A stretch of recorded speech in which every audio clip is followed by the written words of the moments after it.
Rave party ವಿಚಾರಕ್ಕೆ ಸಂಬಂಧಪಟ್ಟಂತೆ ಈಗ ಆ ರೇವ್ ಪಾರ್ಟಿಯಲ್ಲಿ ಭಾಗಿಯಾಗಿದ್ದ ನಟಿ ಹೇಮಾಗೆ ಸಂಕಷ್ಟ ಎದುರಾಗಿದೆ. ಯಾಕಂದ್ರೆ ತೆಲುಗಿನ ನಟಿ ಹೇಮಾಗೆ ನಡೆಸಿದಂತಹ ರಕ್ತ ಪರೀಕ್ಷೆಯಲ್ಲಿ ಪಾಸಿಟಿವ್ ಬಂದಿದೆ. ಅಂದ್ರೆ ರೇವ್ ಪಾರ್ಟಿಯಲ್ಲಿ ಹೇಮಾ ಡ್ರಗ್ಸ್ ಸೇವಿಸಿರೋದು ದೃಢಪಟ್ಟಿದೆ.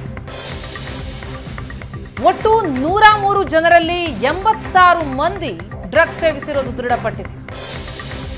ಪಾರ್ಟಿಯಲ್ಲಿ ಭಾಗಿಯಾಗಿದ್ದವರ ರಕ್ತ ಪರೀಕ್ಷೆ ನಡೆಸಲಾಗಿತ್ತು. ಅದರಲ್ಲಿ 86 ಮಂದಿ ಡ್ರಗ್ಸ್ ಸೇವಿಸಿರೋದು ದೃಢಪಡ್ತಾ ಇದೆ. 73 ಪುರುಷರಲ್ಲಿ 59 ಮಂದಿಯ ಬ್ಲಡ್ ರಿಪೋರ್ಟ್ ಪಾಸಿಟಿವ್ ಬಂದಿದೆ. 30 ಮಂದಿ ಯುವತಿಯರು ಭಾಗಿಯಾಗಿದ್ರು. ಆ ಪೈಕಿ 27 ಮಂದಿಗೆ ಪಾಸಿಟಿವ್ ಬಂದಿದೆ. ರೇವ್ ಪಾರ್ಟಿಯಲ್ಲಿ MDMA, ಕೊಕೇನ್, ಹೈಡ್ರೋ ಗಾಂಜಾ ಪತ್ತೆಯಾಗಿದ್ದು ಬ್ಲಡ್ ರಿಪೋರ್ಟ್ನಲ್ಲಿ ಪಾಸಿಟಿವ್ ಬಂದವರಿಗೆ ಈಗ ಸಿಸಿಬಿ ನೋಟಿಸ್ ಕೊಡ್ತಾ ಇದೆ. ನೋಟಿಸ್ ನೀಡಿ ಕರೆಸಿಕೊಂಡು ವಿಚಾರಣೆ ಮಾಡಲಿದೆ ಸಿಸಿಬಿ. ಪಾರ್ಟಿಯಲ್ಲಿ ಡ್ರಗ್ಸ್ ಸೇವನೆ ಮಾಡಿದವರಿಗೆ ಈಗ ಸಂಕಷ್ಟ.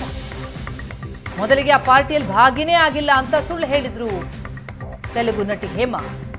ವಿಡಿಯೋ ಮಾಡಿ ಸ್ಪಷ್ಟನೆ ಕೊಡೋ ಪ್ರಯತ್ನ ಮಾಡಿದ್ರು. ನಂತರ ಪೊಲೀಸರಿಂದಲೇ ಸ್ಪಷ್ಟನೆ ಸಿಕ್ಕಿತ್ತು, ಇಲ್ಲ ಆಕೆ ಅಲ್ಲಿ ಭಾಗಿಯಾಗಿದ್ರು, ಜೊತೆಗೆ ಆ ವಿಡಿಯೋ ಕೂಡ ಅಲ್ಲಿಂದಲೇ ಮಾಡಿರೋದು ಅಂತ.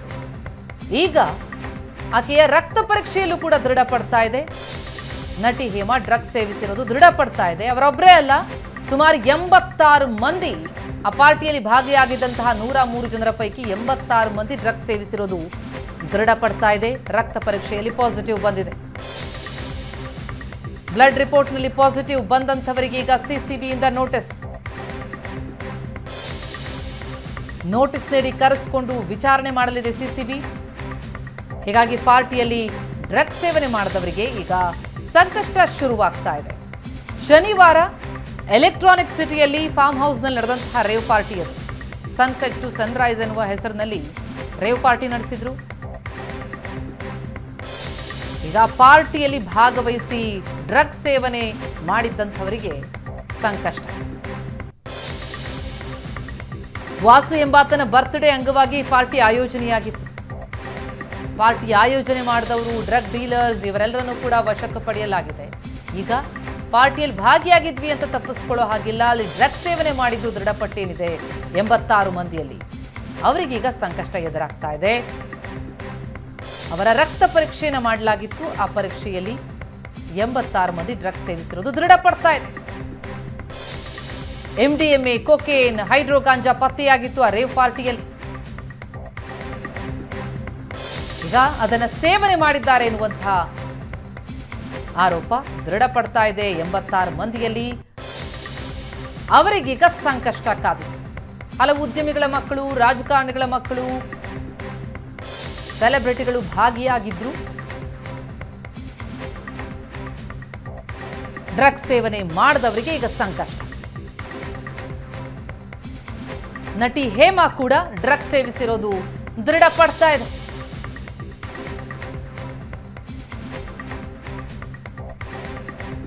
ಮೂವತ್ತು ಮಂದಿ ಯುವತಿಯರು ಭಾಗಿಯಾಗಿದ್ರು. ಆ ಪೈಕಿ 27 ಮಂದಿಯಲ್ಲಿ ಪಾಸಿಟಿವ್ ಬಂದಿದ್ರೆ 73 ಪುರುಷರು ಭಾಗಿಯಾಗಿದ್ರು. ಆ ರೇವ್ ಪಾರ್ಟಿಯಲ್ಲಿ 59 ಮಂದಿಯ ಬ್ಲಡ್ ರಿಪೋರ್ಟ್ ಪಾಸಿಟಿವ್ ಬಂದಿದೆ. ಒಟ್ಟು 86 ಮಂದಿ ಡ್ರಗ್ಸ್ ಸೇವಿಸಿರೋದು ದೃಢ ಆಗ್ತಾ ಇದೆ ರಕ್ತ ಪರೀಕ್ಷೆಯಲ್ಲಿ. ಈಗ ಅವರಿಗೆ ನೋಟಿಸ್ ಕೊಡ್ತಾರೆ. ನೋಟಿಸ್ ನೀಡಿ ಕರೆಸಿಕೊಂಡು ವಿಚಾರಣೆ ಮಾಡಲಿದೆ ಸಿಸಿಬಿ.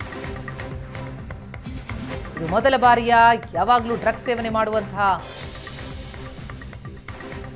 ಚಾಳಿ ಇಟ್ಕೊಂಡಿದ್ದಾರಾ, ಯಾರ ಜೊತೆ ಸಂಪರ್ಕದಲ್ಲಿರ್ತಾರೆ, ಇದೆಲ್ಲವೂ ಕೂಡ ಹೊರಬರುತ್ತೆ. ಡ್ರಗ್ ಮಾರಾಟ, ಡ್ರಗ್ ಸೇವನೆ ಎಲ್ಲವೂ ಕೂಡ ಅಪರಾಧ. ಈಗ ಪಾರ್ಟಿಯಲ್ಲಿ ಡ್ರಗ್ಸ್ ಸೇವನೆ ಮಾಡಿದವರಿಗೆ ಸಂಕಷ್ಟ ಶುರುವಾಗ್ತಾ ಇದೆ. ಕಳೆದ ಶನಿವಾರ ನಡೆದಂತಹ ಪಾರ್ಟಿ ಅದು ಎಲೆಕ್ಟ್ರಾನಿಕ್ ಸಿಟಿಯಲ್ಲಿ ಫಾರ್ಮ್ ಹೌಸ್ನಲ್ಲಿ ನಡೆದಂತಹ ಪಾರ್ಟಿ. ಆ ರೇವ್ ಪಾರ್ಟಿಯಲ್ಲಿ ಅವಧಿ ಮೀರಿ ಪಾರ್ಟಿ ಮಾಡ್ತಾರೆ. ಅಲ್ಲಿಗೆ ಸಿಸಿಬಿ ದಾಳಿ ನಡೆಸಿದಾಗ MDMA, ಕೊಕೇನ್, ಹೈಡ್ರೋ ಗಾಂಜಾ ಪತ್ತೆಯಾಗುತ್ತೆ. ನಶೆಯಲ್ಲಿ ತೇಲ್ತಾ ಇದ್ರು ಹಲವರು. ಈಗ ಅವರ ರಕ್ತ ಪರೀಕ್ಷೆಯನ್ನು ನಡೆಸಲಾಯಿತು. ಅದರ ರಿಪೋರ್ಟ್ ಬಂದಿದೆ. ಪಾರ್ಟಿಯಲ್ಲಿ ಭಾಗಿಯಾಗಿದ್ದ 103 ಜನರಲ್ಲಿ 86 ಮಂದಿ ಡ್ರಗ್ಸ್ ಸೇವಿಸಿರೋದು ದೃಢ ಆಗ್ತಾ ಇದೆ. ಯಾರೆಲ್ಲರ ರಕ್ತ ಪರೀಕ್ಷೆ ಪಾಸಿಟಿವ್ ಬಂದಿದೆಯೋ, ಅಂದರೆ ಡ್ರಗ್ಸ್ ಸೇವಿಸಿರೋದು ದೃಢ ಆಗ್ತಾ ಇದೆ, ಅವರಿಗೆ ಸಿಸಿಬಿ ನೋಟಿಸ್ ಕೊಡುತ್ತೆ. ನೋಟಿಸ್ ನೀಡಿ ಕರೆಸಿಕೊಂಡು ವಿಚಾರಣೆ ಮಾಡಿದೆ. ಈ ಹಿಂದೆ ಕೂಡ ಬೆಂಗಳೂರಿನಲ್ಲಿ ಇಂತಹ ಪ್ರಕರಣಗಳು ಪತ್ತೆಯಾಗಿದ್ವು. ಹಲವು ಸ್ಯಾಂಡಲ್ವುಡ್ ನಟಿಯರಿಗೆ ಸಂಕಷ್ಟ ಎದುರಾಗಿತ್ತು. ಎಸ್, ಈ ಬಗ್ಗೆ ಡೀಟೇಲ್ಸ್ ಪಡೆಯೋಣ. ನಮ್ಮ ಪ್ರತಿನಿಧಿ ರಮೇಶ್ ಈಗ ಸಂಪರ್ಕದಲ್ಲಿದ್ದಾರೆ. ರಮೇಶ್, ರೇವ್ ಪಾರ್ಟಿಯಲ್ಲಿ ಗಾಂಜಾ ಕೊಕೇನೆಲ್ಲ ಸೇವಿಸಿರೋದು ದೃಢಪಟ್ಟಿತ್ತು, ಆದರೆ ಯಾರೆಲ್ಲ ಸೇವಿಸಿದ್ದಾರೆ ಅನ್ನೋದ್ರ ಬಗ್ಗೆ ಈಗ ಉತ್ತರ ಸಿಗ್ತಾ ಇದೆ. ಈಗ ಮುಂದಿನ ಪ್ರಕ್ರಿಯೆಗಳು ಹೇಗೆ ಸಾಗುತ್ತೆ? ನಟಿ ಹೇಮಾ ಕೂಡ ಡ್ರಗ್ಸ್ ಸೇವಿಸಿರೋದೇನು ದೃಢಪಡ್ತಾ ಇದೆ, ಆಕ್ಷನ್ ಆಗಲಿದೆಯಾ? ಖಂಡಿತ ಪ್ರತಿಮಾ, ನನಗೇನು ಬೆಂಗಳೂರು ಹೊರವಲಯದಲ್ಲಿ ಅದರಲ್ಲಿ ಏನು ಹೆಬ್ಗೋಡಿ ಠಾಣಾ ವ್ಯಾಪ್ತಿಯಲ್ಲಿ ನಡೆದಂತ ರೇವ್ ಪಾರ್ಟಿ ಸಂಬಂಧಪಟ್ಟಂತೆ ಏನಿಗೆ ಸಿಸಿಬಿ ಅಧಿಕಾರಿಗಳು ದಾಳಿಯನ್ನ ಮಾಡಿದ್ದು, ದಾಳಿ ಮಾಡಿ ಸುಮಾರು 100ರಿಂದ 150 ಜನ ಅಲ್ಲಿ ಸೇರ್ಕೊಂಡಿದ್ದಾರೆ ಎನ್ನುವಂತ ಮಾಹಿತಿಯನ್ನ ಆಧರಿಸಿ, ಮತ್ತೆ ಜೊತೆಗೆ ಈ ಒಂದು ರೇವ್ ಪಾರ್ಟಿಯಲ್ಲಿ ದೊಡ್ಡ ಮಟ್ಟದ ಡ್ರಗ್ ಏನು ಪಾರ್ಟಿ ನಡೀತಾ ಇದೆ ಅನ್ನುವಂತ ಮಾಹಿತಿಗಳು ಲಭ್ಯ ಆಗಿತ್ತು. ಆ ಹಿನ್ನೆಲೆಯಲ್ಲಿ ಸಿಸಿಬಿ ಅಧಿಕಾರಿಗಳು ದಾಳಿಯನ್ನ ಮಾಡ್ತಾರೆ. ದಾಳಿ ಮಾಡಿ ದಾಳಿ ಮಾಡಿದ ಸಂದರ್ಭದಲ್ಲಿ ಒಟ್ಟು 103 ಜನರನ್ನ ಸಿಸಿಬಿ ಅಧಿಕಾರಿಗಳು ಅವ್ರನ್ನ ಅಲ್ಲಿ ವಶಕ್ಕೆ ಪಡೀತಾರೆ. ಮತ್ತೆ 5 ಜನ ಆಯೋಜಕರು, ವಾಸು ಅನ್ನುವಂತವ್ರೇನು ಬರ್ತ್ಡೇ ನಡೀತದೆ, ವಾಸು ಸೇರಿದಂತೆ ಆಯೋಜಕರು ಮತ್ತೆ ಡ್ರಗ್ ಪೊಸಿಷನ್ ಇದ್ದಂತವ್ರನ್ನು ಕೂಡ 5 ಜನರ ಅರೆಸ್ಟ್ ಮಾಡ್ತಾರೆ. ಇನ್ನುಳಿದಂತ 103 ಜನರನ್ನ ಸಿಸಿಬಿ ಅಧಿಕಾರಿಗಳು ಅಂದ್ರೆ ವಶಕ್ಕೆ ಪಡೆದು ಅವರಿಂದ ಮಾಹಿತಿಯನ್ನ ಪಡೆದು ಮತ್ತೆ ಅವರ ಬ್ಲಡ್ ಸ್ಯಾಂಪಲ್ ಅನ್ನು ಕೂಡ ತೆಗೆದುಕೊಳ್ಳಲಾಗಿತ್ತು. ಸೊ ಆ ಒಂದು ಹಿನ್ನೆಲೆಯಲ್ಲಿ ಒಟ್ಟು 103 ಜನ ಬ್ಲಡ್ ಸ್ಯಾಂಪಲ್ ನಲ್ಲಿ ಒಟ್ಟು 86 ಜನರ ಬ್ಲಡ್ ಸ್ಯಾಂಪಲ್ ಏನು ಪಾಸಿಟಿವ್ ಬಂದಿದೆ, ಡ್ರಗ್ ಅನ್ನ ಪಡ್ಕೊಂಡಿದ್ರು ಅಂತೇಳಿ ಮಾಹಿತಿ ಸಿಕ್ಕಿರುವಂತಹದ್ದು. ಅದರಲ್ಲಿ ಏನು ಈ ನಟಿ ಹೇಮಾ, ತೆಲುಗಿನ ಫೇಮಸ್ ನಟಿ ಹೇಮಾ ಇದ್ರು, ಹೇಮಾ ಅವ್ರದ್ದು ಸೇರಿದಂತೆ ಒಟ್ಟು 27 ಜನ ಮಹಿಳೆಯರದು ಮತ್ತೆ ಇನ್ನು ಉಳಿದಂತೆ ಇನ್ನು ಏನು 103 ಜನರಲ್ಲಿ 56 ಜನರ ಪುರುಷರ ಒಂದು ಬ್ಲಡ್ ರಿಪೋರ್ಟ್ ಕೂಡ ಪಾಸಿಟಿವ್ ಬಂದಿದೆ ಅನ್ನುವಂಥದ್ದು. ಅಂದ್ರೆ ಇದಾದ ನಂತರ ಏನು ಸಾಮಾನ್ಯವಾಗಿ ಬೆಂಗಳೂರಿನಲ್ಲಿ ಸಿಸಿಬಿ ಅಧಿಕಾರಿಗಳು ಈ ಡ್ರಗ್ ಕೇಸ್ಗಳಲ್ಲಿ ಅಂದ್ರೆ ಯಾರು ಪೆಡ್ಲರ್ಗಳಿದ್ದಾರೆ, ಯಾರು ಮಾರಾಟವನ್ನು ಮಾಡ್ತಿದ್ದಾರೆ, ಯಾರ ಬಳಿ ಡ್ರಗ್ ಇದೆ ಅವ್ರನ್ನ ಮಾತ್ರ ಅರೆಸ್ಟ್ ಮಾಡುವಂಥದ್ದು. ಉಳಿದವ್ರನ್ನ ಏನು ಸೇವಕರ ಅಂದ್ರೆ ಏನು ಕನ್ಸ್ಯೂಮರ್ ಇದ್ದಾರೆ, ಕನ್ಸ್ಯೂಮರ್ ಮೇಲೆ ಎಲ್ಲ ಒಂದ್ ಕಡೆ ಆಕ್ಷನ್ ಆಗ್ತಿರ್ಲಿಲ್ಲ ಅನ್ನುವಂಥ ಒಂದಷ್ಟು ಮಾಹಿತಿಗಳು ಕೇಳಿ ಬರ್ತಾ ಇತ್ತು. ಆದ್ರೆ ಈ ಪ್ರಕರಣದಲ್ಲಿ ಸಿಸಿಬಿ ಅಧಿಕಾರಿಗಳು ಒಂದಷ್ಟು ಗಂಭೀರವಾಗಿ ತೆಗೆದುಕೊಂಡಂತೆ ಕಾಣ್ತಾ ಇರುವಂತದ್ದು. ಯಾರ ಏನು ವ್ಯಕ್ತಿಗಳಲ್ಲಿ ಪಾರ್ಟಿಲಿ ಇದ್ದವ್ರು ಪಾಸಿಟಿವ್ ಬಂದಿದೆ ಅವರ ಮುಂದಿನ ವಿಚಾರಣೆಯನ್ನ ಮಾಡ್ಲಿಕ್ಕೆ ಕೂಡ ಸಿಸಿಬಿ ಒಂದಷ್ಟು ತಯಾರಿಗಳನ್ನ ಮಾಡ್ತಾರೆ. ರಮೇಶ್, ಈಗ ನಾವು ಈ ಹಿಂದೆ ಕೂಡ ಈ ಡ್ರಗ್ ಸೇವನೆ ಮಾಡಿದಂತವರ ವಿರುದ್ಧ ತೆಗೆದುಕೊಂಡಂತಹ ಕ್ರಮಗಳನ್ನ ಗಮನಿಸಿದೀವಿ. ಈಗ ಸೆಲೆಬ್ರಿಟಿಗಳು, ಸ್ಯಾಂಡಲ್ವುಡ್ ನ ತಾರೆಯರು ಕೂಡ ಭಾಗಿಯಾಗಿದ್ರು ಅಂತವರ ಮೇಲೆ ಆಕ್ಷನ್ ಆಗಿದ್ದನ್ನ ನಾವು ನೋಡಿದೀವಿ. ಈಗೇನಾಗುತ್ತೆ? ಈಗ ಅವರನ್ನು ಕರೆಸ್ತಾರೆ, ವಿಚಾರಣೆ ಮಾಡಿ ಕಳಿಸ್ತಾರ, ಅಥವಾ ಮುಂದಿನ ಪ್ರಕ್ರಿಯೆಗಳು ಹೇಗೆ ಸಾಗುತ್ತೆ? ಏನು ಶಿಕ್ಷೆಗಳಿರುತ್ತಾ, ಹೇಗೆ ಇದರಲ್ಲಿ?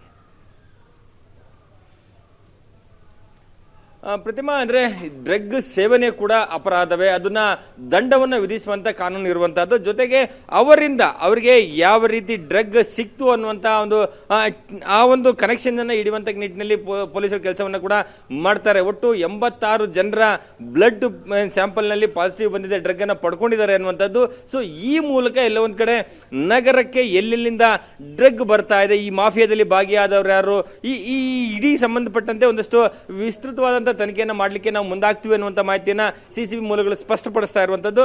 ಆ ನಿಟ್ಟಿನಲ್ಲಿ ಏನು ತೆಲುಗಿನ 2 ನಟಿಯರು ಅದರಲ್ಲಿ ಇದ್ರು ಅನ್ನುವಂಥದ್ದು, ಹೇಮಾ ಮತ್ತೆ ಆಶಿರಾ ಎನ್ನುವಂಥವ್ರು. ಅಂದ್ರೆ ಸಿಸಿಬಿ ಅಧಿಕಾರಿಗಳೇನು ಪರ್ಟಿಕ್ಯುಲರ್ ಆಗಿ ಇಂಥದ್ದೇ ಅನ್ನುವಂಥ ಹೆಸರುಗಳನ್ನ ಏನೋ ಹೇಳಲಿಕ್ಕೆ ಸಿದ್ಧ ಇಲ್ಲ. ಆದ್ರೆ ಹೇಮಾ ಅವ್ರದ್ದು ಒಂದು ಏನೋ ಪಾಸಿಟಿವ್ ಬಂದಿದೆ ಅನ್ನುವಂಥ ಒಂದಷ್ಟು ಮಾಹಿತಿಗಳು ಲಭ್ಯ ಆಗ್ತಾ ಇರುವಂತದ್ದು. ಮತ್ತೆ ಆ ಹೇಮಾ ಸೇರಿದಂತೆ ಒಟ್ಟು 27 ಜನ ಮಹಿಳೆಯರದು ಏನೋ ಬ್ಲಡ್ ಸ್ಯಾಂಪಲ್ ಪಾಸಿಟಿವ್ ಬಂದಿರುವಂತದ್ದು. ಔಟ್ ಆಫ್ 30ಯಲ್ಲಿ 27 ಜನರ ಪಾಸಿಟಿವ್ ಬಂದಿದೆ. ಮತ್ತೆ ಆ ನಿಟ್ಟಿನಲ್ಲಿ ಎಲ್ಲರಿಗೂ ಕೂಡ ಈಗ ನೋಟಿಸ್ ಕೊಟ್ಟು ವಿಚಾರಣೆಗೆ ಮಾಡುವಂತದ್ದು. ಕೇವಲ ಇದು ಪಾರ್ಟಿಯಲ್ಲಿ ಏನು ಭಾಗಿಯಾಗಿದ್ರು ಅದಷ್ಟೇ ಮಾತ್ರ ಅಲ್ಲ, ಇನ್ನುಳಿದಂತೆ ಈ ಒಂದು ದೊಡ್ಡ ಮಾಫಿಯಾಗೆ ಏನು ಮಾಫಿಯಾವನ್ನ ಕಂಡುಹಿಡಿಯುವಂತ ನಿಟ್ಟಿನಲ್ಲಿ ಕೆಲಸವನ್ನ ಮಾಡಬೇಕಾಗಿದೆ ಅನ್ನುವಂತ ಏನು ಮಾಹಿತಿಗಳನ್ನು ಸಿಸಿಬಿ ಅಧಿಕಾರಿಗಳು ನೀಡ್ತಾ ಇರುವಂತದ್ದು. ಮತ್ತೆ ಎಲ್ಲೊಂದ್ ಕಡೆ ಬೆಂಗಳೂರಿಗೆ, ಕೇವಲ ಕರ್ನಾಟಕದ ಬೆಂಗಳೂರಿನ ಜನರು ಮಾತ್ರ ಅಲ್ಲ, ಬೇರೆ ಬೇರೆ ರಾಜ್ಯದವರು ಕೂಡ ಹೆಚ್ಚಾಗಿ ಬೆಂಗಳೂರಿಗೆ ಬಂದು ಈ ರೀತಿಯಾದಂತ ಡ್ರಗ್ ಪಾರ್ಟಿಗಳು, ರೇವ್ ಪಾರ್ಟಿಗಳನ್ನ ಮಾಡುವಂತದ್ದು ಇಲ್ಲಿ.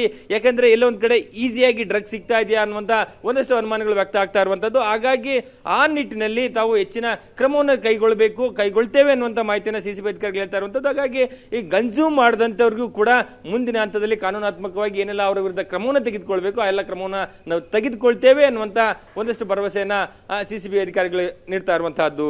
ಪ್ರತಿಮಾ. ರಮೇಶ್, ಈ ಹಿಂದೆ ಕೂಡ ನಾವು ನೋಡಿದೀವಿ ಹಲವು ಪ್ರಕರಣಗಳಲ್ಲಿ ಹಿಂದಿನ ಸರ್ಕಾರಗಳು ಕೂಡ ಹೇಳ್ತಾ ಇದ್ದು ಸಂಪೂರ್ಣವಾಗಿ ಇದನ್ನು ನಿರ್ನಾಮ ಮಾಡ್ತೀವಿ, ಈ ರೀತಿಯಲ್ಲಿ ಡ್ರಗ್ ಸೇವನೆ ಅಥವಾ ಡ್ರಗ್ ಪೆಡ್ಲರ್ಗಳ ಈ ಕೃತ್ಯವನ್ನ ಅಲ್ಲಿ ಕಡಿವಾಣ ಹಾಕುವಂತ ಪ್ರಯತ್ನ ಆಗುತ್ತೆ ಅಂದ್ರೆ ಮತ್ತೆ ಮತ್ತೆ ಇಂಥ ಪ್ರಕರಣಗಳು ಆಗ್ತಲೇ ಇದೆ. ಈ ಬಾರಿ ಕೂಡ ಹೋಮ್ ಮಿನಿಸ್ಟರ್ ಕೂಡ ಅದನ್ನೇ ಹೇಳಿದ್ರು, ಇದೆಲ್ಲವನ್ನ ಕೂಡ ಸಂಪೂರ್ಣವಾಗಿ ನಿಲ್ಲಿಸುವ ಪ್ರಯತ್ನ ಆಗುತ್ತೆ ಅಂತ. ಪ್ರಯತ್ನ ಯಾವ ಹಂತದಲ್ಲಿದೆ? ಕೇವಲ ಒಂದು ಪ್ರಕರಣ ದಾಖಲಾಗುತ್ತೆ, ಅಲ್ಲಿ ವಿಚಾರಣೆ ನಡೆಯುತ್ತೆ, ಬಿಟ್ಟು ಕಳಿಸ್ಬಿಡ್ತಾರೆ, ಅಲ್ಲಿಗೆ ಮುಕ್ತಾಯ ಆದ್ರೆ ಮತ್ತೆ ಇನ್ನೊಂದು ರೇವ್ ಪಾರ್ಟಿ ಆಗೋದು ಸಹಜ. ಹಾಗಾಗಿ ಇದಕ್ಕೆ ಸಂಪೂರ್ಣ ಫುಲ್ ಸ್ಟಾಪ್ ಹಾಕಬೇಕು ಅಂತಂದ್ರೆ ಯಾವ ರೀತಿ ಪ್ರಕ್ರಿಯೆಗಳು ನಡೀತಾ ಇದೆ ಆ ನಿಟ್ಟಿನಲ್ಲಿ? ಖಂಡಿತ ಪ್ರತಿಮಾ, ಇಲ್ಲೊಂದ್ ಕಡೆ ರಾಜ್ಯ ಸರ್ಕಾರ ಮತ್ತೆ ಪೊಲೀಸ್ ಇಲಾಖೆ ಡ್ರಗ್ ಮುಕ್ತ ಸಮಾಜವನ್ನು ನಿರ್ಮಾಣ ಮಾಡ್ತೇವೆ ಅನ್ನುವಂತ ಒಂದು ಧ್ಯೇಯ ವಾಕ್ಯದಲ್ಲಿ ಕೆಲಸವನ್ನ ಮಾಡ್ತಾ ಇರುವಂತದ್ದು. ಮತ್ತೆ ಇತ್ತೀಚೆಗೆ ಡ್ರಗ್ ಪ್ರಕರಣಗಳು ಬೆಳಕಿಗೆ ಬರ್ತಾ ಇರುವಂತಹ ಸಂಖ್ಯೆ ಕೂಡ ಜಾಸ್ತಿ ಆಗ್ತಿರುವಂತ. ಉದಾಹರಣೆಗೆ ನಾವು 2024 ಜನವರಿಯಿಂದ ಏಪ್ರಿಲ್ ಅಂತ್ಯದವರೆಗೆ ನೋಡಿದ್ರೆ ಬೆಂಗಳೂರು ನಗರ ಒಂದರಲ್ಲಿ 161 ಪ್ರಕರಣಗಳು ದಾಖಲಾಗಿದ್ವು, 106 ಜನ ಅರೆಸ್ಟ್ ಆಗಿದ್ದಾರೆ. ಅದರಲ್ಲಿ ಕೂಡ 28 ಜನರು ವಿದೇಶಿಗರು ಅರೆಸ್ಟ್ ಆಗಿದ್ರು ಅನ್ನುವಂಥದ್ದು. ಅಂದ್ರೆ ವಿದೇಶಿಗರು ಎಲ್ಲ ಒಂದ್ ಕಡೆ ಬೆಂಗಳೂರಿಗೆ ಬಂದಂತವ್ರು, ಬೇರೆ ಬೇರೆ ಕಾರಣಕ್ಕೆ ಬಂದಂತವ್ರು ಇದನ್ನ ಡ್ರಗ್ ಮಾಫಿಯಾದಲ್ಲಿ ತೊಡಗ್ತಾ ಇರುವಂತಹ ಪ್ರಕರಣಗಳು ಜಾಸ್ತಿ ಆಗ್ತಾ ಇದೆ. ಹೆಚ್ಚಾಗಿ ಡ್ರಗ್ ಮಾಫಿಯಾಗಳಲ್ಲಿ ವಿದೇಶಿಗರೇ ಭಾಗಿಯಾಗ್ತಾ ಇರುವಂತದ್ದು ಕೂಡ ನಮ್ಮ ಮೇಲ್ನೋಟಕ್ಕೆ ಕಂಡು ಬರ್ತಾ ಇರುವಂತದ್ದು. ಸೊ ಹಾಗಾಗಿ ಸಂಪೂರ್ಣವಾಗಿ ಈ ಡ್ರಗ್ ಮಾಫಿಯನ್ನ ತೊಡೆದು ಹಾಕಬೇಕು ಅನ್ನೋ ನಿಟ್ಟಿನಲ್ಲಿ ಪೊಲೀಸ್ ಇಲಾಖೆ ಸರ್ಕಾರ ಒಂದಷ್ಟು ಪ್ರಯತ್ನವನ್ನ ಮಾಡ್ತಿದೆ. ಆದ್ರೆ ದಿನೇ ದಿನೇ ಇದು ಬೆಂಗಳೂರು ನಗರದಲ್ಲಿ ಆ ಒಂದು ಪ್ರಕರಣಗಳ ಸಂಖ್ಯೆ ಜಾಸ್ತಿ ಆಗ್ತಾ ಇರುವಂತದ್ದು. ಮತ್ತೆ ಒಂದು ರೀತಿಯ ಅಂದ್ರೆ ಮೋಡಸ್ ಆಫ್ ಏನು ಟ್ರಾನ್ಸಾಕ್ಷನ್ ಅನ್ನ ಕಟ್ ಮಾಡಿದ್ರೆ ಮತ್ತೊಂದು ರೀತಿಯಲ್ಲಿ ಈ ರೀತಿಯಾಗಿ ಡ್ರಗ್ ಅನ್ನ ಮಾರಾಟ ಮಾಡುವಂತದ್ದು, ಅದನ್ನ ಬೇರೆ ರಾಜ್ಯಗಳಿಂದ ತೆಗೆದುವಂತದ್ದು, ಬೇರೆ ದೇಶಗಳಿಂದ ಇಂಪೋರ್ಟ್ ಮಾಡಿಕೊಳ್ಳುವಂತದ್ದು, ಅದನ್ನ ಮಾರಾಟ ಮಾಡುವಂತ ವಿತರಣೆ ಎಲ್ಲವೂ ಬೇರೆ ಬೇರೆ ರೀತಿಯಲ್ಲಿ ಮಾಡ್ಲಿಕ್ಕೆ ಮುಂದಾಗ್ತಾ ಇರುವಂತದ್ದು. ಆದ್ರೆ ಸರ್ಕಾರ ಮತ್ತೆ ಪೊಲೀಸ್ ಇಲಾಖೆ ಇದನ್ನ ಸಂಪೂರ್ಣವಾಗಿ ಬೇರೆ ಸಮೇತ ಕಿತ್ತಾಕ್ತಿವೆ ಅನ್ನೋ ಪ್ರಯತ್ನಗಳು ಮಾಡ್ತಾ ಇದ್ದಾರೆ. ಬೇರೆ ಸಮೇತ ಆಗದೇ ಇದ್ರೂ ಕೂಡ ಅದನ್ನ ಕಡಿಮೆ ಮಾಡುವಂತ ಒಂದಷ್ಟು ಪ್ರಯತ್ನಗಳು ನಡೀತಾ ಇರುವಂತದ್ದು. ಮತ್ತೆ ಆ ಮಟ್ಟಕ್ಕೆ ಡ್ರಗ್ ಮಾಫಿಯಾ ಕೂಡ ಅದೇ ಮಟ್ಟಕ್ಕೆ ಬೆಳೀತಾ ಇದೆ. ಪ್ರತಿಮಾ, ಥ್ಯಾಂಕ್ ಯು ರಮೇಶ್ ತಮ್ಮ ಮಾಹಿತಿಗೆ.